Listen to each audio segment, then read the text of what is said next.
The leather snapped through the air and struck flesh with a wet sound that turned stomachs and still didn't stop a single hand. The prairie sun sat high and cruel, bleaching the dust white around the chapel yard. Mercy Rowan stood barefoot at the hitching post, wrists tied above her head, her dress torn open down the back like a flag of shame. She did not cry out. She only breathed through her teeth and stared at the church door as if her will could set it on fire. And then boots crossed the square, slow, unhurried, like the man wearing them had forgotten what fear felt like. And the whole town went quiet, because strangers did not walk into Willow Bend and choose a side, not unless they were ready to bleed for it. Was he? July, Kansas Territory, 1873. The hitching post outside Willow Bend Chapel had held horses for 20 years. Today, it held a woman, Mercy. Rowan was 26, unmarried, 5 months pregnant, and the rope around her wrist was the same kind ranch hands used on calves, thick and rough, cinched tight enough that her fingers had gone pale.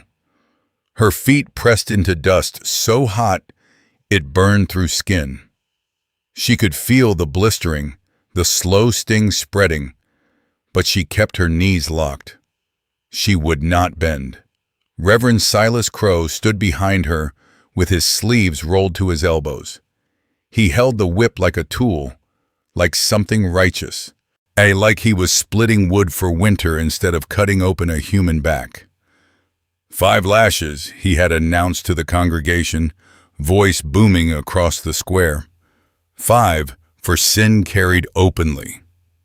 The townsfolk had filled the space between the chapel and the general store. Men in sweat-dark shirts. Women with Bibles clutched to their chests. Children held close, taught early what a town could do when it decided you were less than it.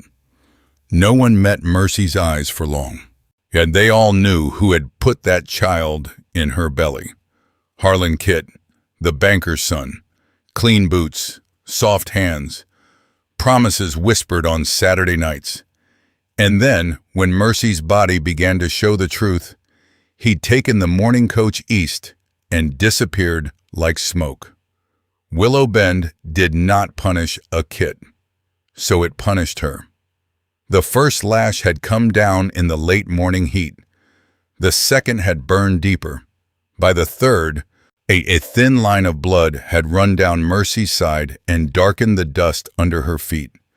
A few women near the front had covered their mouths, not from horror, but from the effort of keeping their faces calm. Mercy tasted iron. She had bitten her tongue until it bled, because pain was easier than giving them a sound to enjoy. The 4th lash landed, and her knees tried to fold. She refused. She pulled herself upright by her wrists, shoulders screaming, breath shaking once and then steadying again. When not one cry, not one plea, Reverend Crow lifted his arm for the 5th, and that was when Mercy heard the boots. Not the quick scuffle of townsmen shifting, not the shuffle of skirts.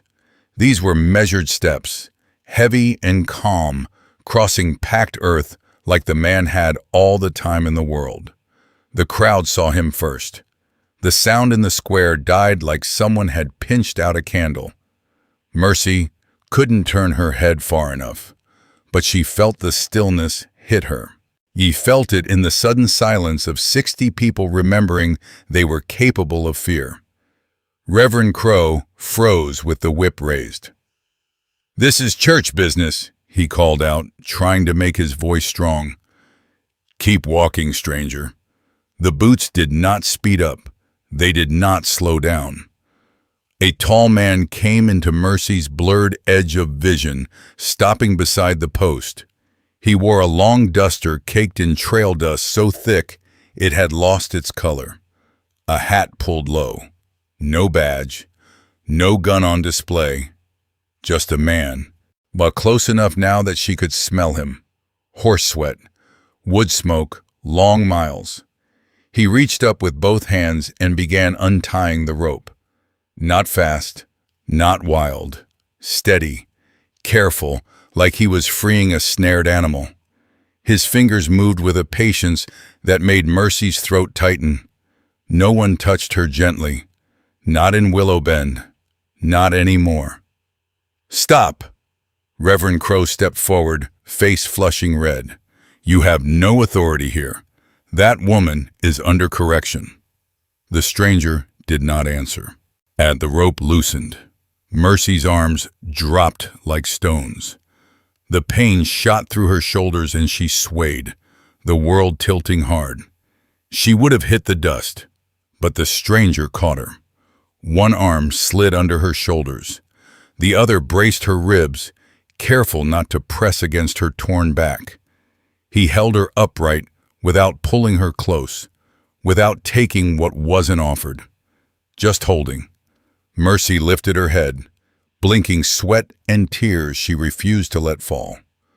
Hard jaw, sun-darkened skin, a scar on his throat, pale against the brown, like a rope had once tried to claim him. And eyes, gray, clear, and still as creek water in November. He looked at her for a heartbeat, and something in his calm made her breathe again. Reverend Crow's voice cracked, high with outrage. "You can't take her! She hasn't finished her penance!" The stranger finally moved his head, just turned it, looked at Crow. That was all.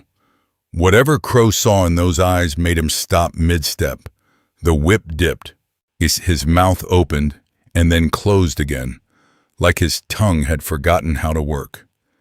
The stranger's hand settled on Mercy's shoulder, light, present, not pulling, just there, telling her she was not alone. He guided her toward the east road. Mercy's back was fire. Each step sent pain from shoulder to hip. Her legs trembled like a colt's, but she walked. Not because she was strong enough, but because his hand was steady enough that she didn't have to be strong alone. Behind them, at Willow Bend stood frozen. No one chased. No one spoke. They reached the edge of town before Mercy's body quit. It wasn't a dramatic fall. She simply stopped like a clock winding down. One step, then nothing. Her knees gave and she dropped, dust rising around her shins. The stranger caught her again, and this time he lifted her like she weighed nothing, like she mattered. He carried her off the main road down a wagon path choked with thistle and buffalo grass. And the prairie hummed with insects. Heat shimmered above the weeds. Mercy's cheek pressed against his coat, and the rough fabric scraped her skin. But it was better than the rope. A cabin waited under a stand of cottonwoods, set back from the world like it had been hiding for years. Weathered gray boards, a porch sagging on one side, shutters half gone. But the door was solid. He pushed it open with his boot and stepped inside. The air smelled of old wood and ash. Clean, though. He lived in without being lived in. He laid Mercy face down on a narrow bed, moving slow so her torn back didn't scream. She heard water pour, cloth tear, a basin set down. Then his voice, low, rough, like it had broken once and healed wrong. "This is going to sting." The words startled her more than the pain did, because he sounded like a man who didn't waste speech unless he had to. He pressed a wet cloth to her back. Mercy hissed through her teeth and gripped the edge of the mattress. "Yeah, I know," he said, quiet. "Stay still." He cleaned her wounds without rushing. 5 stripes across her back, the deepest one still bleeding. His hands were scarred across the knuckles, working hands, but they moved careful, like he understood exactly how much pain he was causing and refused to add 1 ounce more. Mercy swallowed, voice thin. "Who are you?" He didn't answer at first. She heard the cloth wrung out, water splashing, then finally 2 words, and as if he'd pulled them up from somewhere deep. Wes Cole. Mercy stared at the wood floor, breath shallow. The name didn't belong to any man she'd known in Willow Bend. "Are you from here?" she asked. A pause. "Used to be." She wanted to ask why. She wanted to ask how he knew this cabin, why he chose her, why he walked into a town full of eyes and a man with a whip and didn't even raise his voice.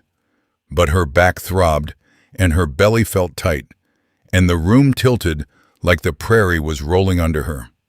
Her eyelids lowered. "Don't sleep yet," Wes said. "I'm not sleeping," Mercy whispered. "I'm deciding whether to trust you." Silence. Then so quiet she almost missed it. A small sound that wasn't quite a laugh. "Well, fair enough." Night fell slow. The heat loosened its grip just enough for Mercy to breathe. Wes brought her water in a tin cup. He didn't hover. He didn't touch her unless he had to. When she drank, his eyes stayed on the window, like he was listening for trouble. Later, she woke and found him on the porch with his back against the door, hat tipped over his eyes, sitting like a guard dog that didn't need praise. In the early dark before dawn, Mercy pushed herself up, wincing. But she opened the door a crack. He was already awake, coaxing flame into an old iron stove with the patience of a man who had lived alone a long time. "Why'd you do it?" she asked, voice rough. Wes didn't turn. "Do what?" "Cut me down." The fire caught. He closed the stove door. "Because they had no right." "That's it?" Mercy's jaw tightened. "You ride into a town you don't belong to, stop a whipping, and your reason is they had no right." Wes stood slowly, like his body carried old aches. He faced her. "My ma lived in that cabin," he said, "years back." Mercy held still, every instinct sharp. "She took in women," Wes continued, each word costing him. "Girls with nowhere to go. Folks called it sin, called her a threat." His gray eyes stayed steady, but his voice roughened at the edges. "They ran her out." Mercy's throat tightened. "She died." Wes' jaw worked once. "Flood took her. My town didn't lift a finger." A cold feeling slid through Mercy, heavier than pain. He looked at her then, really looked. "Your father," Wes said. "Ezekiel Rowan." Mercy's breath caught hard. No one said her father's name like that anymore. Ezekiel Rowan had died 3 years ago, right there at his anvil, hammer still in his fist. The man who had taught Mercy iron didn't care if you were a woman. The man who had given her the forge and said, "Hit it right and it obeys." You knew him," Mercy said, voice shaking. Wes nodded once. "He brought food when nobody would." Mercy's eyes burned. She forced the words out. "So that's why you came back." Wes stepped closer, stopping a respectful distance away, like he knew where fear lived in her body. He didn't soften his face. He didn't try to comfort her with sweet words. "I came back," he said, "because I heard what they were doing. And because a man like your father didn't do right for folks, so it could end with him." Mercy swallowed, hand drifting to her belly.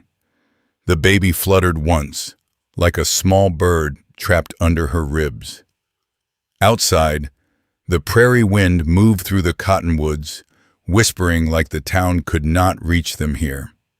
Mercy lifted her chin. "I'm going back," she said. Wes's eyes narrowed, not in anger, in understanding. "They won't welcome you," he said.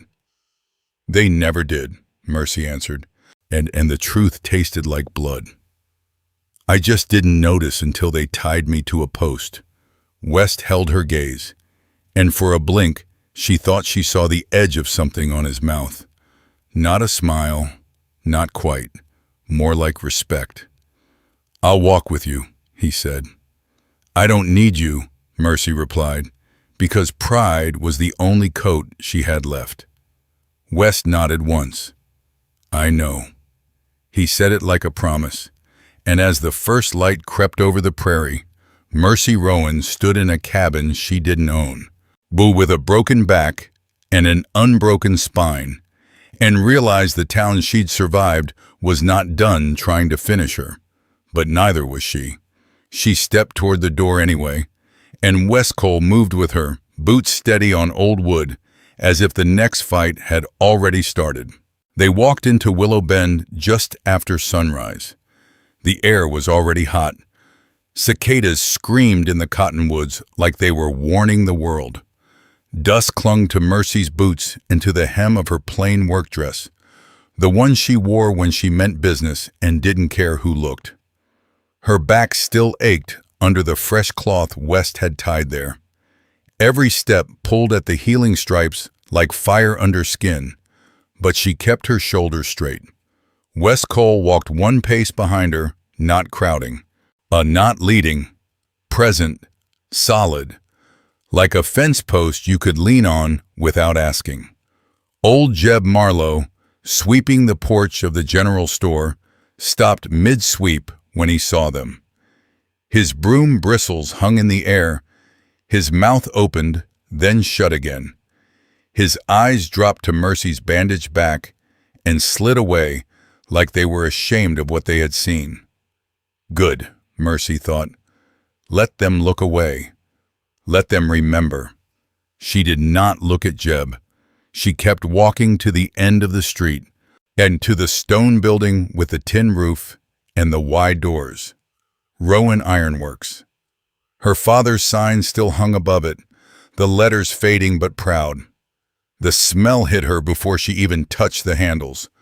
Coal ash, old iron, leather apron, the ghost of her father's hands. Mercy pushed the doors open. Everything was where she left it. The anvil, the tongs, the quench barrel, the coal bin half full. Her father's hammer hanging on the nail, head darkened from years of heat. Yet she put on her apron without thinking. The leather felt heavy on her shoulders, like a promise. Wes stayed outside on the bench beside the door. He didn't step in like he was claiming the space. He just sat, hat low, hands resting on his knees, watching the street without making it obvious. Mercy built her fire. She pumped the bellows slow at first, then harder. The coals glowed. Heat rose. The forge came alive with a sound she hadn't realized she'd missed until it returned. Then she lifted the hammer. The first strike rang out across Willow Bend like a church bell. Not soft, not apologetic. I am still here. The sound drew men the way rain draws thirsty cattle, not because they cared about her, but because ironwork didn't stop just because a preacher decided a woman deserved pain. Before noon, a man hovered at the doorway, hat twisting in his hands. It was Ben Rourke from the livery. His eyes were nervous, darting down the street like he expected Reverend Crow to come flying at him with a Bible in one hand and a whip in the other. "Mercy," Ben said, voice low. I got a cracked axle on my freight wagon." Mercy didn't look up from the iron she was heating. "Bring it tomorrow morning." Ben blinked. "Tomorrow?" "Tomorrow. And it's $2. Ben's face twitched. "Your daddy charged $1. "My daddy is dead," Mercy said, still calm, "and I'm better than he was." Ben opened his mouth, now closed it, then glanced toward the bench outside. Wes sat there like a shadow given bones. Not threatening, not moving, just there. Ben swallowed. "Tomorrow morning," he said, and backed away like he'd just stepped too close to a snake. By evening, 3 more men came. One needed hinges, One needed a plow blade straightened. One needed shoes for a mule. None of them spoke about the hitching post. None of them apologized. Men in Willowbend did not apologize, but they paid. And each coin that clinked onto Mercy's workbench felt like a nail driven into the town's attempt to bury her. On the fourth day, the trouble stepped into her doorway wearing a parasol. Mrs. Lillian Kitt stood in the street like she owned the dust itself. She wasn't tall, but she carried herself like a woman who had never been told no. Her dress was clean, her gloves white, her face smooth and tight like carved soap. Two women stood behind her, hovering. Nora Fitch, the postmaster's wife. Us and June Rourke, Ben's wife, looking like she'd rather be anywhere else on earth. Lillian didn't step into the forge. She didn't want soot on her shoes. "You should know," she called, voice loud enough for anyone nearby to hear. "Reverend Crow is holding a meeting tonight." Mercy kept working the iron, sparks rising as she struck. "A meeting about what?" "Your situation," Lillian said, like Mercy was a stain. Mercy set the hammer down and wiped her hands on her apron. She stepped to the doorway and looked Lillian dead in the face. "My situation," she repeated. "You mean the situation where your son put his hands on me every Saturday night for months and told me he'd marry me, then ran like a rabbit when my belly started showing?" June Rourke's eyes dropped to the ground so fast it looked like she'd been slapped. Nora Fitch sucked in a breath. Lillian's face went pale, but her chin lifted higher. "Don't you dare speak my son's name like that." "I dare because it's true," Mercy said. Her voice was steady, but there was something under it now, something quiet, with teeth. "And everyone in this town knows it. The only thing they're deciding tonight is how long they plan to pretend they don't." Lillian's nostrils flared. "The meeting is at 7. The Reverend expects you to attend." "I'll be here," Mercy said. "The Reverend can expect whatever he likes." Lillian's lips pressed thin. She turned sharply and walked away, parasol bobbing like a warning sign. Nora and June followed, neither of them looking back.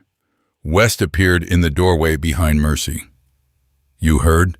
Mercy asked. He nodded once. "They're going to push harder," she said. He nodded again.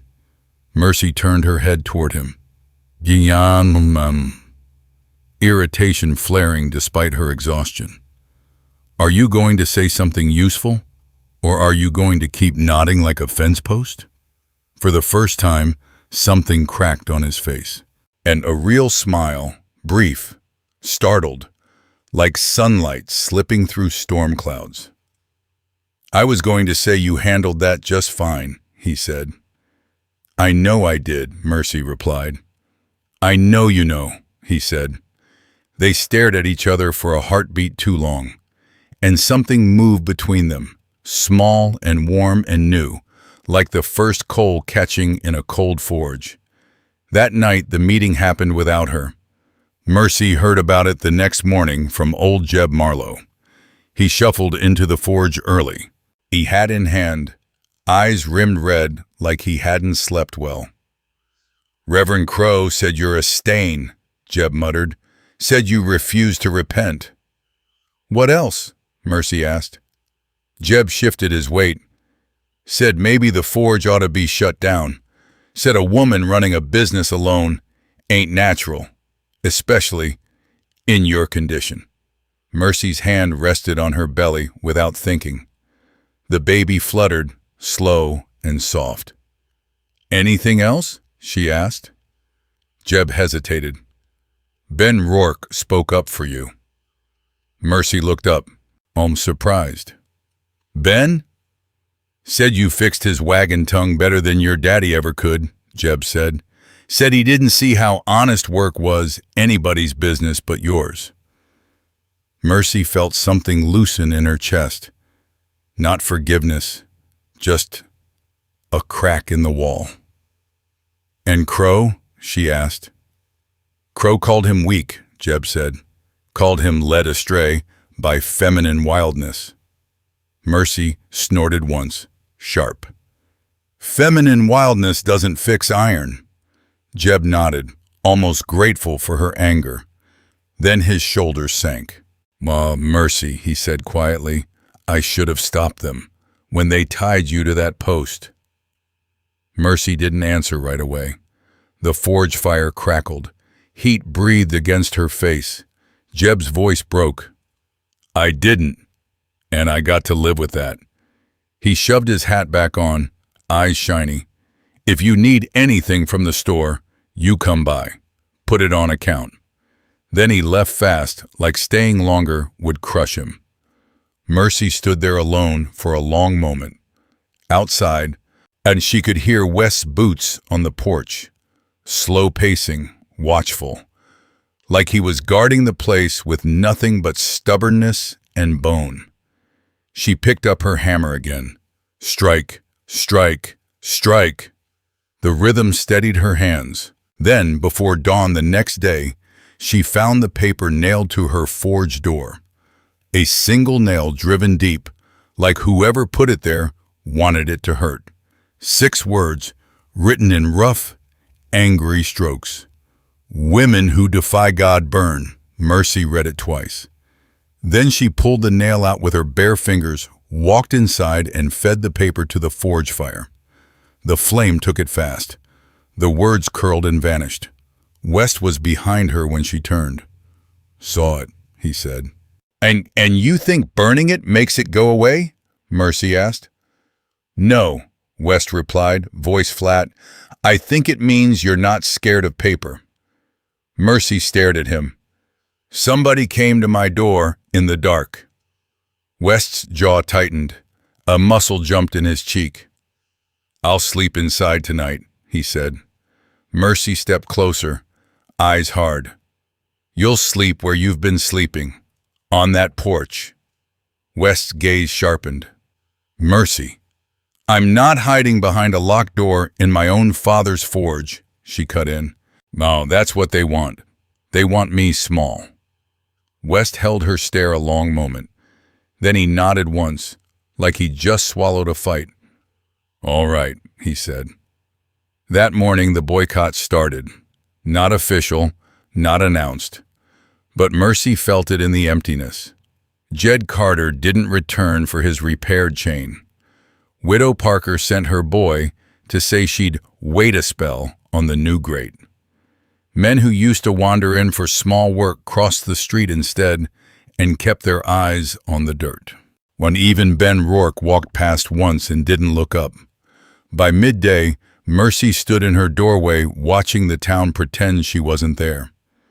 They're shutting me out, she said, voice low. Wes sat on the bench, whittling a piece of pine down to nothing. Yep. If they don't bring work, I don't earn, Mercy said. If I don't earn, I don't eat. Her hand pressed her belly again, instinctive. The baby moved sometimes at night, a flutter like a moth trapped in a jar. Oh, it's not just me anymore, she whispered. Wes stopped whittling. He folded the knife and stood. Where are you going? Mercy asked. To have a conversation, he said. With who? Wes didn't answer. He was already walking down the street, shoulders squared, duster swinging behind him like a warning flag. Mercy watched him go, her stomach tight, because Wes Cole did not look like a man who argued with words. And Willow Bend was full of men who did their cruelty in the dark. At that afternoon, the sound of hooves came hard from the east road. Mercy stepped outside, wiping sweat from her brow, expecting trouble. Instead, she saw West returning, not alone. A freight wagon rolled behind him, pulled by 2 tired horses. And on the bench seat sat Ben Rourke, jaw clenched, face pale, like he'd been dragged into something he didn't want but couldn't escape. Wes led the wagon straight to her forge. Ben hopped down, eyes darting up and down the street, and then he cleared his throat. "My rim's cracked," he muttered. "Wes says if I take it to anyone else, it'll split on the Abilene Road and dump my grain in a ditch." Mercy stared at West. "You threaten him?" West's mouth twitched. "I told him the truth. Then I let it sit." Ben exhaled hard. "Just fix it, Mercy. I'll pay." Mercy's heart beat once, heavy. One wagon rim was not victory, but it was the first stone moved in a wall built to crush her. And she took the rim from the wagon and rolled it into the forge. "Tomorrow morning," she said, "and you'll pay fair." Ben nodded quickly, like agreeing might keep him alive. As he climbed back onto his wagon, he tipped his hat toward her. Not West. Her. And when the wagon rolled away, Mercy caught West watching her, those gray eyes steady as creek water. "What did you say to him?" She asked. West looked down the street, then back at her. "I said," he answered, "oh, that decent men don't hide behind preachers." Mercy's throat tightened. She wanted to thank him. She didn't, because gratitude felt too close to needing him. And needing anyone had only ever gotten her hurt. That evening, as the sun bled orange over the prairie, Mercy sat on the porch bench beside West for the first time. The heat loosened its grip. Somewhere down the road, a dog barked at nothing. The sky deepened into purple. "Tell me about your mother," Mercy said softly. Yeah, West didn't move for a long time. Then he spoke, quiet and rough. "Her name was Eliza," he said. "Eliza Cole. She built this place with her own hands. Took in women when nobody else would." Mercy waited, listening to the way his words fought their way out. "The town didn't hate her at first," West continued. "Not until Reverend Crow arrived. He didn't like women helping women unless he could claim it." Mercy felt anger rise like heat. "What happened?" she asked. Well, West stared out into the dark. "Flood came when I was 13. Creek rose fast. She got me out.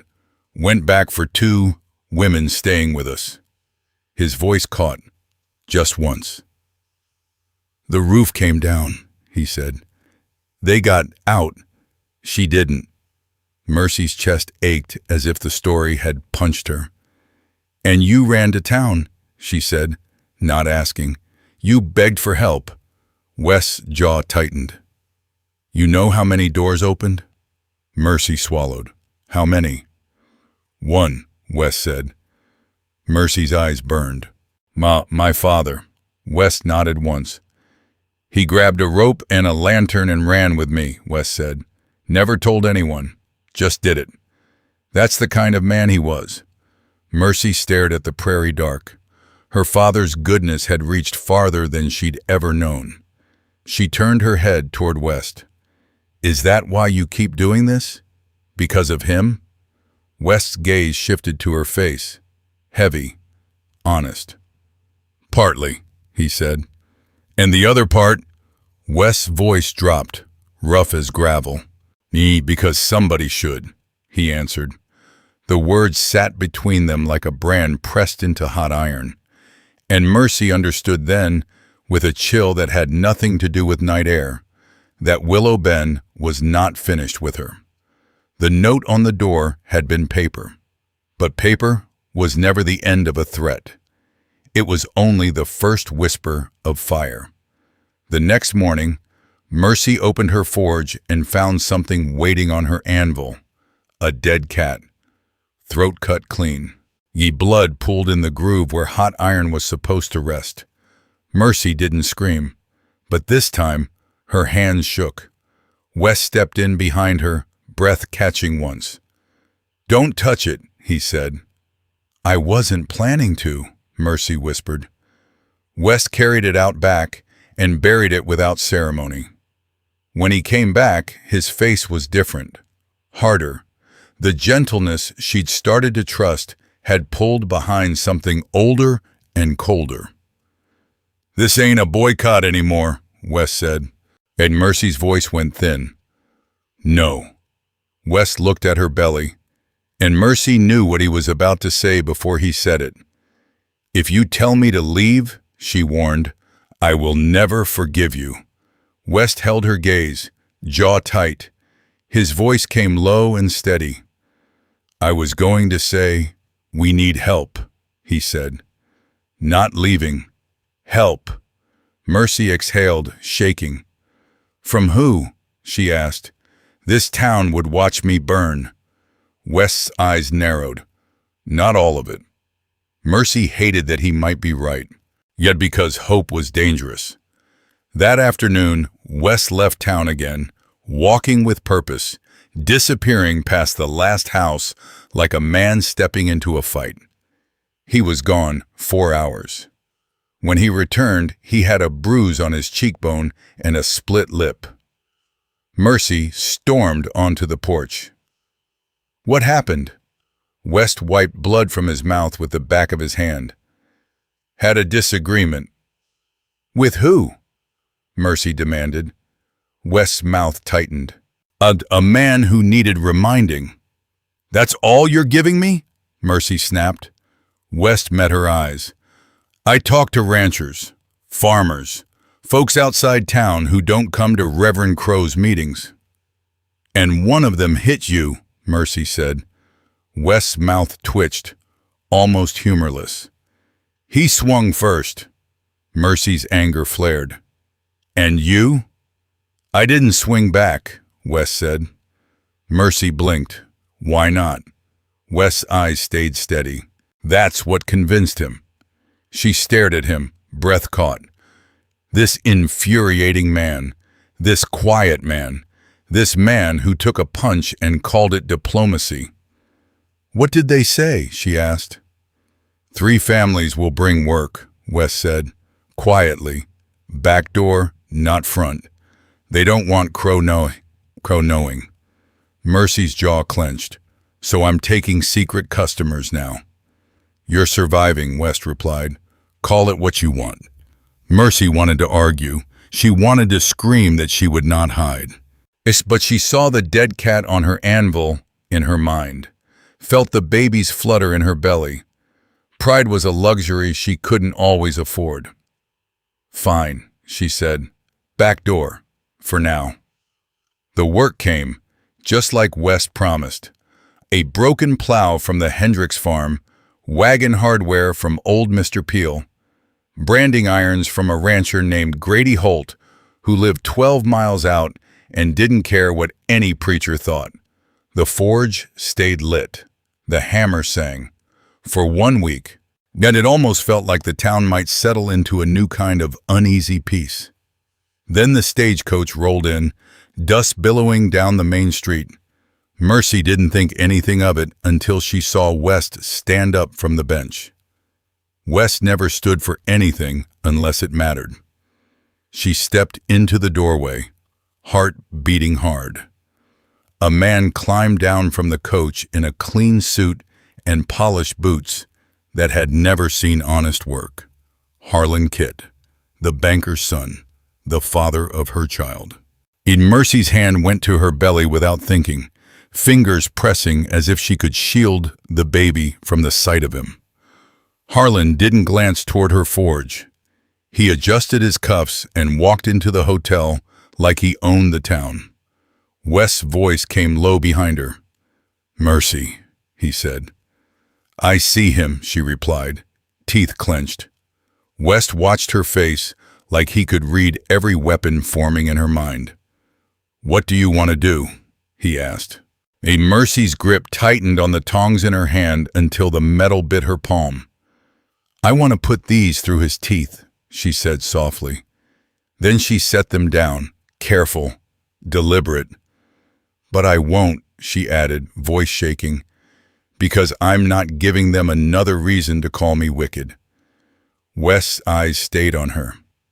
"He'll come," West said, "or his mother will send him."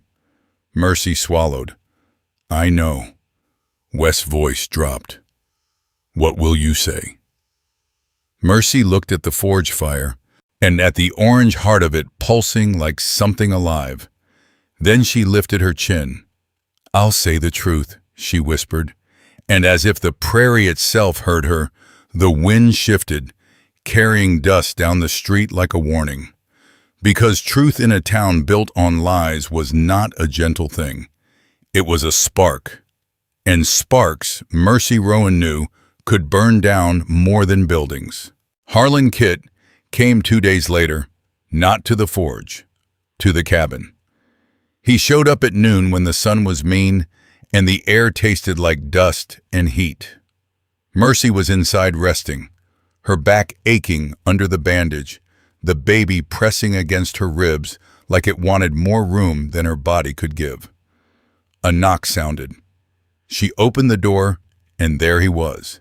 Same clean suit, same slick hair, and same soft hands that had once held hers in the dark behind her father's forge and promised her a future he never meant to carry. Mercy, Harlan said, taking off his hat like manners could erase memory. You look, well. I look pregnant, Mercy said. Say what you came to say. His mouth tightened. He glanced past her into the cabin, taking in the narrow bed, the stove, the smallness of her world like he was measuring it. Mother told me what happened, he said. Well, the whipping. Mercy's voice went sharp. Your mother watched while they cut my back open. Say the word. He swallowed. I didn't know they'd do that. You didn't care enough to stay and find out, Mercy said. Harlan's eyes flicked away. I panicked. You ran, Mercy replied, each word steady as a hammer strike. And you left me to stand alone. He breathed out, slow, like he was trying to look wounded. I'm sorry. Sorry tasted spoiled in her mouth. What do you want? She asked. And Harlan straightened, and in that small practiced motion, Mercy saw it. A script, a plan, a deal written by his mother and handed to him like a tool. I want to do right by you, he said. I want to marry you. The words hung in the heat between them like gun smoke. No, Mercy said. Harlan blinked. What? No, she repeated. I won't marry you. His face tightened, irritation rising under the polite mask. Be reasonable. You're alone. You're pregnant. Man, the town whipped me, Mercy cut in. Your family watched. You ran. Now you show up offering to make an honest woman out of me like I'm a ledger that needs balancing. I'm offering you a life, he said. You're offering me a cage, Mercy replied. Harlan's eyes hardened, and for the first time she saw his mother in him. You don't have a choice, he said quietly. The bank holds the note on your forge. On that business, Mother will call it in. Cold slid down Mercy's spine. Ma, my father's forge, she whispered. If you refuse my offer, Harlan said, voice low, you'll lose it. You'll have nothing. No income. No husband. In a town that already wants you gone. The baby kicked hard under her ribs like it was angry too. Mercy stepped onto the porch, close enough that Harlan had to step back. Get off this porch, she said. Harlan's jaw worked. The offer stands until Sunday. Mercy's eyes burned. Leave. He hesitated like he wanted the last word, and then turned and walked away on clean boots, never once looking back. Mercy stood in the doorway until he disappeared around the bend. Then her knees tried to give. She grabbed the doorframe and held herself upright through pure will, because falling felt like surrender, and she had survived too much to collapse now. Wes found her like that. He came up the path, saw her face, and stopped so still It looked like the world froze around him. "What happened?" he asked, and his rough voice had an edge like iron on stone. Mercy told him. Every word, the marriage offer, the threat, the banknote. Wes listened without moving. When she finished, silence stretched between them. Then he spoke. "How much?" he asked. Mercy blinked. "What?" "The note," Wes said. "How much is owed?" "I don't know," Mercy admitted. "My father took that loan years back. I never saw the papers." Wes' eyes narrowed like he could already see the path. "Then we find out," he said. "But the bank won't show me," Mercy said. "It's the Kitts Bank." "There are records," West replied. "County seat keeps copies of every property note filed in the territory." Mercy's throat tightened. "That's 30 miles." West nodded. "I got a horse." She stared at him, really stared. This man had cut her loose without a word, cleaned her wounds, taken punches, stood watch on porches, and still he asked for nothing. "Why?" she whispered. West's gaze didn't flinch. "Oh, because somebody should," he said. He left before dawn. Mercy woke to the soft sounds of leather and tack, the horse shifting, Wes murmuring low to it. She got to the door in her bare feet and pressed her palm to the wood. On the other side, she felt his hand press back in the same place. A touch without touching. 3 heartbeats. Then his boots moved away and he was gone. Mercy returned to the forge and lit the fire anyway, because that was what the Rowans did. And the next threat came in daylight. A rock smashed through the forge window and skidded across the stone floor to her feet, wrapped in burlap. One word was scratched into the rock with a nail. Burn. Mercy didn't flinch. She picked it up, set it on the workbench, and swept the glass like she was sweeping away a bad thought. Old Jeb Marlowe came at noon with a sack of flour and a jar of preserves. He kept looking over his shoulder like a man afraid of being seen doing something decent. "Well, ain't charity," Jeb muttered. "Trade. I need a new latch." Mercy's eyes stayed on him. "Who threw the rock?"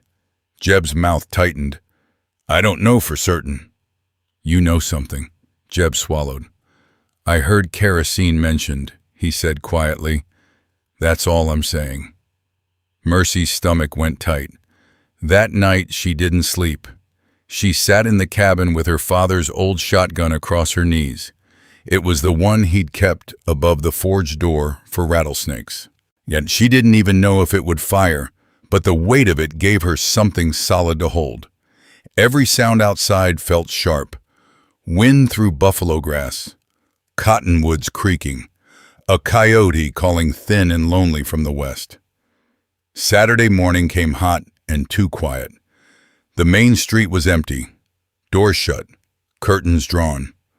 Willow Bend looked like a town holding its breath.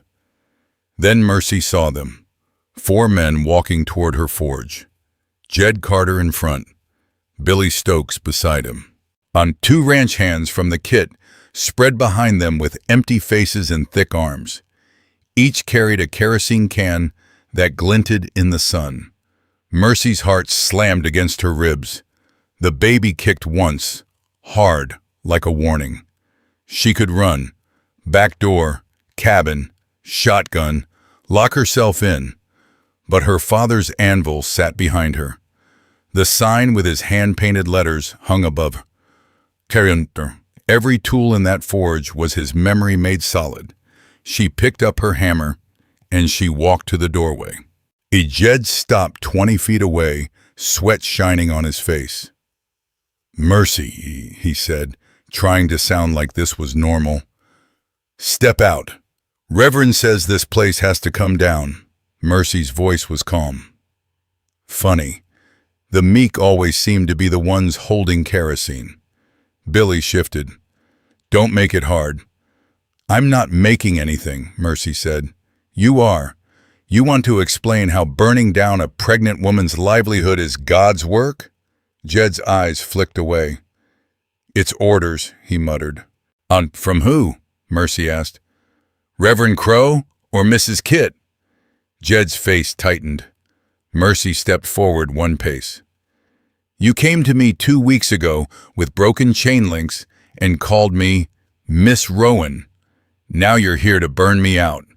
What changed, Jed? Except somebody told you to be afraid of a woman who won't break. Silence pressed heavy. Then a voice came from behind them. Not loud, not angry, clear. She's right, Jed. Everyone turned. Ben Rourke stood in the street, hands empty, jaw clenched. And beside him was old Jeb Marlowe, then Mr. Peel, then Grady Holt, the rancher who'd brought branding irons through the back door. They walked forward and stopped between Mercy and the kerosene cans like men who had finally chosen a side. Jed's grip loosened. Billy's eyes darted. Ben spoke, voice shaking but firm. This ain't church. This is cruelty. And I'm done pretending it's holy. Jed stared at the ground. Crow gets in your head, he said, like it was an excuse. Twist things. Ben's voice went hard. Then pull your head out. Jed's shoulders sagged. He set the can down in the dust. Billy followed. The ranch hands hesitated, then set theirs down, too. Get those cans out of here, Grady Holt said. And next time you want to do something you'd be ashamed to tell your mother, don't do it. They left with their heads low. And Mercy's legs shook. She leaned against the doorframe, hand over her belly, breathing fast. Ben looked at her. West rode out to my place before he left town, he said quietly. Told me to find my decency. Mercy's throat tightened at the thought of West, out on the road alone, while she stood here, facing fire. An hour later the townsfolk gathered, drawn by word and fear and curiosity. A real crowd this time, not a mob. People whispering, watching, waiting. Reverend Silas Crow stepped out of the chapel in his black coat, Bible in hand, sweat shining on his upper lip. He walked straight to the forge. You turned them away, he said. They weren't yours, Mercy answered. They were men who forgot that for a minute. Crow's eyes narrowed. You think this is over? Mercy stepped closer, close enough to see his eyelid twitch. I think you're standing in my doorway, she said. So either come in and say what you came to say, or get out of my light. Crow stepped inside like he couldn't help himself. I showed you mercy, he hissed. 5 lashes, I could have given you 20. Mercy's voice went cold. You showed me leather. Crow's jaw clenched. You are defying this community, taking up with a drifter, flaunting your shame. My shame? Mercy set the hammer down. Shame is a town watching a pregnant woman get whipped and calling it correction. Shame is you using God like a whip. Crow's face twisted. Now, you will not speak to me that way. In this forge, Mercy said, voice steady, I speak how I choose. For a moment, the preacher looked like a man realizing his power had limits. He backed toward the doorway, eyes flicking to the crowd outside as if searching for support. But the crowd was not moving the way it used to. Not fully. Not yet. But enough. Crow left without another word. Near sunset, hoofbeats thundered from the east road. A Mercy ran out before she realized she was running. A horse came hard through the dust, and West Cole rode it like the devil couldn't catch him. He reined in sharp, jumped down, and held up a paper in his hand. His eyes were alive in a way Mercy had never seen. The note, West said, breathing hard. Mercy's mouth went dry. What about it? West stepped closer. Paid. The world tilted. What? Paid in full, West said, voice rough, almost disbelieving. 18 months ago. Your father cleared it. County record is stamped and sealed. Mercy grabbed the paper with shaking hands. Her father's name sat in faded ink. The county seal pressed hard into wax. 2 words that felt like a miracle. Paid in full. Her knees buckled. West caught her arm and held her upright, steady as always. She lied, Mercy whispered. West nodded once.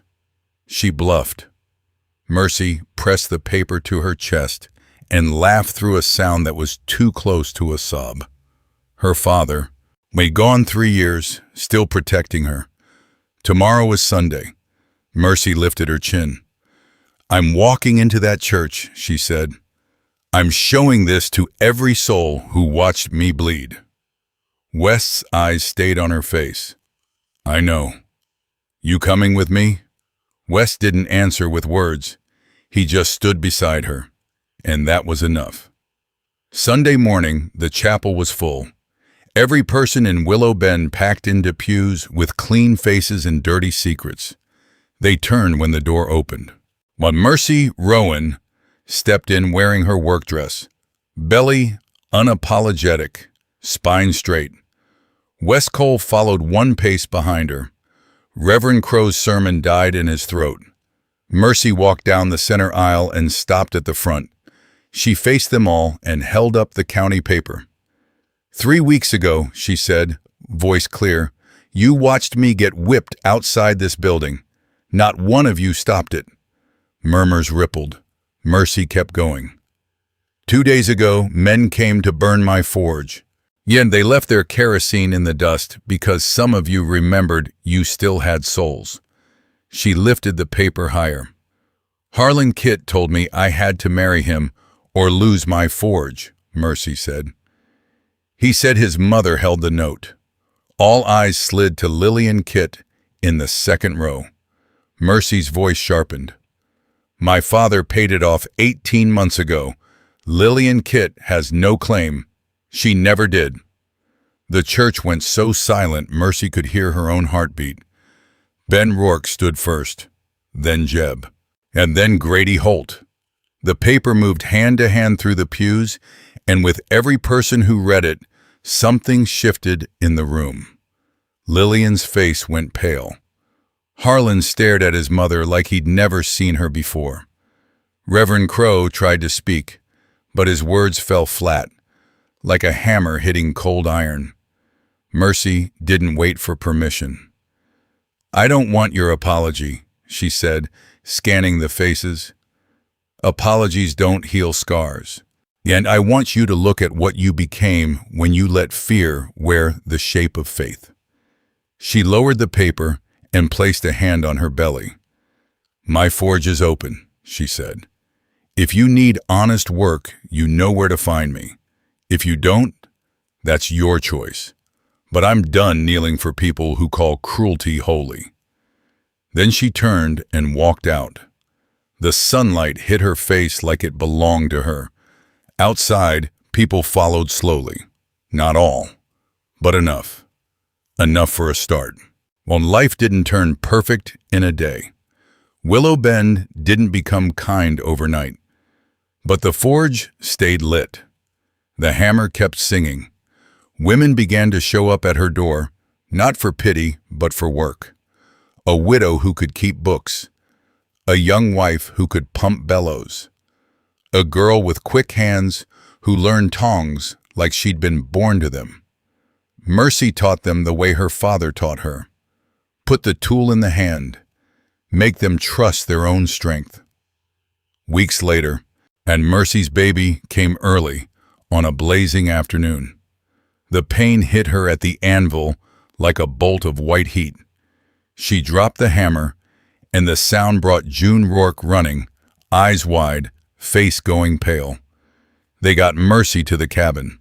Boiled water, clean cloth, hands that shook but stayed steady because fear didn't stop work. West was out on a ranch line fixing fence when the boy sent word. Mercy fought through the labor like she fought through everything, breath by breath, refusing to quit. When the baby finally cried, thin and furious and alive, Mercy sobbed once, raw and real, and didn't feel ashamed of it. A son, small, perfect. West arrived near sunset, dust-covered and breathless, and stopped in the doorway like he was afraid to move wrong and break something holy. June placed the baby in Mercy's arms. West stepped closer, eyes fixed on the child, as if he couldn't believe life could survive this hard world. "Can I?" he asked, voice rough. Mercy nodded. West took the baby like he was holding a fragile promise. His scarred hands were careful. His gray eyes went wet, and he didn't look away. Mercy watched him, heart full and aching. Not blood, not paperwork, not a preacher's blessing. This was what made a family, showing up, staying. West lifted his gaze to Mercy, and for once the words didn't hide in his throat. "If you let me," he said, "I'll stand nearby while you save yourself, every day. And I'll help raise him right." Mercy's eyes burned. She reached out and took West's hand, fingers wrapping around scarred knuckles. "Yes," she whispered, "you will." Outside, the prairie wind moved through the cottonwoods, and Willow Bend kept breathing, changing slowly like stone shaped by water. Inside the cabin, Mercy Rowan held her son against her chest, and West Cole sat beside her like he had nowhere else in the world to be. And for the first time since that whip cracked in the churchyard, Mercy felt something she hadn't dared to imagine. Not safety given to her, safety built. If you love Wild West stories filled with passion and heart, like this video and subscribe to Wild West Tales of Love for new stories every single day.